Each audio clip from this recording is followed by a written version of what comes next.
গল্প নবদম্পতি।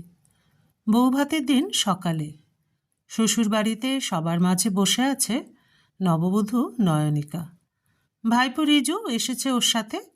রিজু মল্লার আর ওর বন্ধুদের সঙ্গে ঘুরে বেড়াচ্ছে, তবে মাঝে মধ্যে এসে নয়নের সাথে দেখা করে যাচ্ছে।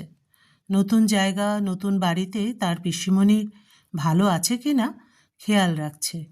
রিজু এবার আইএসসি পরীক্ষা দিয়েছে। রিজুকে দেখে চোখে জল চলে আসে নয়নিকার। ওকে কত ভালোবাসে ওর দাদার ছেলে। আর একজন বারবার নানান ছুতোয় নয়নিকার ঘরে আসছে আর যাচ্ছে, আর নয়নিকার দিকে তাকাচ্ছে।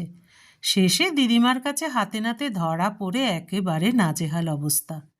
বরকে এমন নাস্তানুবাদ হতে দেখে সবার সামনে মুখে শাড়ির আঁচল চাপা দিয়ে খিলখিল করে হেসে উঠেছিল নয়নিকা। হাসি মুখ দেখে সে সবার অলক্ষ্যে ওকে এমন একটা চোখের ইশারায় কটাক্ষ দিয়ে গেল যে মনে পড়লেই নয়নিকার শরীর ও মনের ভেতরটায় শিহরণ খেলে গেল। ফুলসজ্জা রাতে বাড়ির সকলে ওদের দুজনকেই ঘরে ঢুকিয়ে দিয়ে দরজা বন্ধ করে দিয়ে চলে যায়। ফুল দিয়ে সাজানো খাটটা দেখতে দেখতে নয়নিকা জানলার কাছে গিয়ে বাইরের নিস্তব্ধ রাতের দিকে তাকিয়ে থাকে। সামনেই একটা পুকুর। স্নিগ্ধ মৃদু মন্দ হাওয়ায় পুকুরের জলটা ঝিরিঝিরি কাঁপছে। আনমনে সেই মন ভালো করা দৃশ্য দেখছিল। পেছন থেকে মল্লার বলে, কি দেখছো? ভালো লেগেছে আমাদের বাড়ি? বাড়ির লোকজন, তাদের ভালো লেগেছে আর আমাকে ভালো লাগেনি। একবার পেছনে ফিরে তাকায় নয়নিকা মল্লারের দিকে। ধুতি পাঞ্জাবি পরে বর বেশে মল্লারকে ওর খুব পছন্দ হয়েছে। তবুও মুখ ফিরিয়ে নিয়ে বলে, আমার পছন্দ হোক বা না হোক, আপনার তো পছন্দ হয়নি আমাকে। এ মা, আমি কখন বললাম সে কথা? সব কথা কি বলার দরকার হয় নাকি? নয়নিকা অভিমান করে উল্টো দিকে তাকিয়ে থাকে। পছন্দ হয়নি বলেই তো বিয়ে করতে চাইছিলেন না, তাই তো ওরকম একটা বাজে চিঠি পাঠিয়েছিলেন। এ মা, একদম তাই নয়। আমি যখন চিঠি লিখেছিলাম তখন তো আমি তোমাকে দেখিনি। বিশ্বাস করো, আমি অন্য কারণে বিয়েতে না করেছিলাম। মল্লার ওকে বোঝাতে চেষ্টা করে। নয়নিকা মানে না, ঠোঁট ফুলিয়ে অন্যদিকে তাকিয়ে থাকে। কি করবে বুঝে পায় না মল্লার। কি করে মানিনীর মান ভাঙাবে ভেবে না পেয়ে শেষে, আমার সত্যিই তোমাকে খুব পছন্দ হয়েছে বলে পেছন থেকে ওর গালে টুক করে একটা চুম্বন এঁকে দেয়। কেঁপে ওঠে নয়নিকা। একরাশ লজ্জা ঝেঁকে ধরে ওকে। লজ্জায় দু হাতে মুখ ঢাকে। পেছন থেকে নববধূকে দুই বাহু ধরে জড়িয়ে ধরে মল্লার। কানে কানে বলে, আমার তোমাকে অনেক কথা বলার আছে নয়ন, শুনবে? ফুলের বিছানায় বালিশ দুটো পিঠে হেলান দিয়ে দুজন পাশাপাশি বসে। মল্লার পাশ বালিশটা কোলে টেনে নিয়ে বসতেই নয়নিকা বলে, শুনুন না, ধুর, নিজের বউ যদি এইরকম আপনি আজ্ঞে করে ডাকে, কি ভালো লাগে নাকি কোনো বরের? হেসে ফেলে নয়নিকা। আচ্ছা, বলবো না। কিছুক্ষণের মধ্যেই দুজনে গল্পে মেতে ওঠে। ধীরে ধীরে একে অপরের কাছাকাছি চলে আসে। পা দুটো সামনে মেলে দিয়ে পাশবালিশ কোলের ওপর রেখে মল্লার জিজ্ঞাসা করে, তোমার খেলতে ভালো লাগে? কি খেলা ভালো লাগে তোমার? এক্কা দোক্কা, লুডো, লুকোচুরি ভালো লাগে, তবে সব থেকে ভালো লাগে পুতুল খেলতে। বলতে বলতে উচ্ছ্বসিত হয়ে ওঠে নয়নিকা। মাথায় হাত দিয়ে বসে যায় মল্লার। তুমি পুতুল খেলতে ভালোবাসো? তারপর হাসতে হাসতে বলে, ও তো বাচ্চাদের খেলা। আচ্ছা ঠিক আছে, আমি তোমার জন্য পুতুল কিনে নিয়ে আসবো। এই না না, আমার পুতুল চাই না, হেসে ফেলে নয়নিকা। শ্বশুরবাড়িতে এসে পুতুল খেললে সবাই হাসবে যে। হঠাৎ মল্লার জিজ্ঞাসা করে বসে, আচ্ছা নয়ন, তোমার ফুটবল খেলা ভালো লাগে? মুখ কোচকালো নয়নিকা। ফুটবল? তবে এখন অনেক মেয়েরা ফুটবল খেলে, টিভিতে দেখেছি। মল্লার আবারও বলে, তুমি পছন্দ করো, তোমার ভালো লাগে না খেলাটা? ইস, ওটা একটা খেলা নাকি? নাক সিটকোয় নয়নিকা। একবার আমাদের বাড়ির পাশের মাঠে বর্দার ক্লাবের উদ্যোগে ফুটবল খেলা হয়েছিল, তখন দেখতে গিয়েছিলাম। ওই এত বড় মাঠে দুই দঙ্গল ছেলেরা মিলে ওই একটা বল নিয়ে কাড়াকাড়ি করছে, মারামারি করছে। এ তাকে ঠেলে দিচ্ছে, ও তাকে ঠেলে দিচ্ছে, এও কি লাথি মারছে, ছেলেগুলোকেই জড়িয়ে ধরছে, গা ঘষাঘষি করছে, এ ওর পায়ের তলা দিয়ে ঢুকে যাচ্ছে, ওর বুকে বুক ঠেকাচ্ছে। ইস মাগো! আর তারপর দুটো পোস্টের মধ্যে দিয়ে বল ঢুকলেই ছেলেগুলো সবাই গোল গোল করে ষাঁড়ের মতো চিৎকার করছে আর লাফালাফি করছে। এটা কোনো খেলা হলো? ছ্যা! অবাক হয়ে তাকিয়ে শুনে মল্লার প্রতিটা কথা। নয়নিকার প্রত্যেকটা কথা শেলের মতো বিদ্ধে থাকে মল্লারের বুকে। এত ঘৃণা করে নয়নিকা ফুটবলকে, এই ভয়টাই তো পেয়েছিল সে। এরপরে আর কি কথা বলার থাকতে পারে? আর কিছু মাথায় আসে না মল্লারের। কোনো কিছুই আর ভালো লাগছে না। একটা হতাশা, একটা ক্লান্তি কোথা থেকে ছুটে এসে মনকে আচ্ছন্ন করে ফেলেছে। অঙ্কুরেই শেষ হয়ে যায় তার ফুলশয্যার রাত। ঝেড়ে ফুঁড়ে উঠে বসে মল্লার। চলো, অনেক রাত হয়ে গেছে, এখন শুয়ে পড়ি বলে পাশবালিশটা কোল থেকে নামিয়ে মল্লার ঘুমোবার প্রস্তুতি নেয়। নয়নিকা বুঝতে পারে ওর বিরাট ভুল হয়ে গেছে।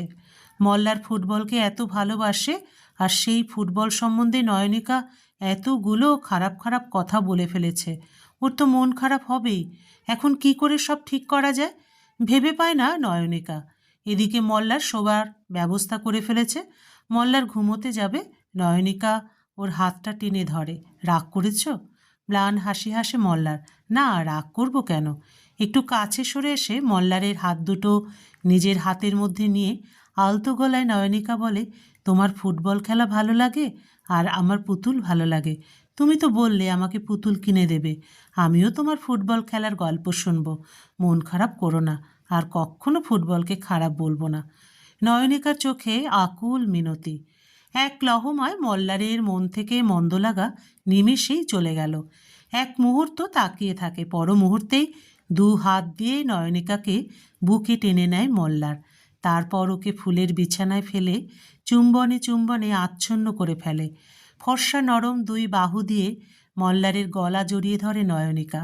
মল্লারের চুম্বন বৃষ্টি শান্ত হলে কানে কানে নয়নিকা বলে, আমি তোমাকে কিভাবে সাহায্য করব বললে না তো? মল্লার বলল, আজ নয়, পরে একদিন বলবো। হুম, আজই বলো। নয়নিকাকে দু হাতে বুকে জড়িয়ে নিয়ে শোয় মল্লার। মল্লারের হাত আর নয়নিকার হাত একে অপরের মুঠোয় জড়ানো। নয়নিকার চুলগুলো নিয়ে খেলা করতে করতে বলে মল্লার, বেশি কিছু করতে হবে না। আমি যেদিন ভোরবেলা খেলতে যাব বা যেদিন রাতে বাড়ি ফিরব, আমার জন্য দরজা খুলে দেবে। নয়নিকা জিজ্ঞাসা করল, এতদিন এই কাজ কে করতো? কেউ না। বাড়ির পেছনের পাঁচিল টপকে গেটের তালা ডুপ্লিকেট চাবি দিয়ে খুলে ঘরে ঢুকতাম। আর তুমি রান্না করতে জানো? নয়নিকা মল্লারের বুকে শুয়ে মাথা নেড়ে বলে, না। ঠিক আছে, রোজ মায়ের ভাড়ারের ঘর থেকে গুড় চুরি করে আনতে হবে। কি গুড় চুরি? ফিক করে হেসে ফেলে নয়নিকা। হ্যাঁ, খুব ভোরে খাবার থাকে না বলে আমি রাতে কাঁচা ছোলা আর বাদাম ভিজিয়ে রাখি। সকালে ছোলা বাদাম খেয়ে খেলতে বেরোই। সাথে একটু গুড় থাকলে এনার্জি বাড়ে আর খেতেও ভালো লাগে। ছোলা বাদাম চুরি করতে হবে না? না, ওগুলো আমি নিজে কিনে রাখি। একবার গুড়ও কিনে রেখেছিলাম, কিন্তু পিঁপড়ে এসে যায়। মল্লারের বুকে থুতনি রেখে নয়নিকা বলে, ও, গুড় চুরি করতে আমি খুব পারবো। তারপর? তারপর যেদিন যেদিন আমি রাতে বাড়ি ফিরবো না, সেদিন মাকে সামলাতে হবে। তিরিং করে উঠে লাফিয়ে বসে নয়নিকা। এই না, এটা আমি পারবো না, এটা খুবই কঠিন কাজ। এই কাজ তুমি অন্যকে দাও। এক ঝটকায় নয়নিকাকে টেনে আবার বুকে ফেলে মল্লার। খুব পারবে, আমি জানি তুমি পারবে বলে হাত বাড়িয়ে লাইট নিভিয়ে নয়নিকাকে বুকে জড়িয়ে ধরে শুয়ে পড়ে। লাইট নিভে গেলে ঘরটার ভেতর নরম অন্ধকার নেমে আসে। ফুলের গন্ধ, জানলা দিয়ে আসা হালকা হাওয়া আর মল্লারের বুকে হৃদস্পন্দনের শব্দ সব মিলিয়ে নয়নের বুকের ভেতরটা অদ্ভুত শান্তিতে ভরে যায়। এতক্ষণে বুঝতে পারে রাগ নয়, অভিমান নয়, মল্লার আসলে ভয় পেয়েছিল ওর সবচেয়ে প্রিয় জিনিসটা কেউ বুঝতে পারবে না ভেবে। নয়নিকা আস্তে করে বলে, শোনো, আমি তো সব জানি না, জানবো ধীরে ধীরে। তুমি আমায় শিখিয়ে দেবে।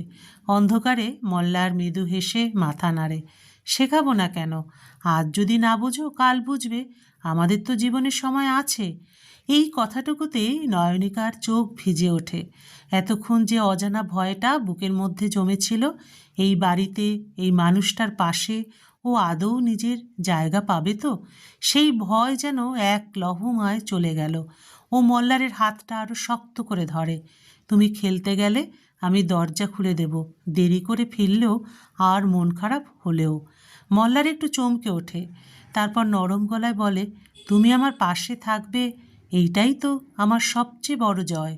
সেই রাতটা আর কথায় ভরে ওঠে না, ভরে ওঠে নবদম্পতির এক নিশ্চুপ বোঝাপড়ায়।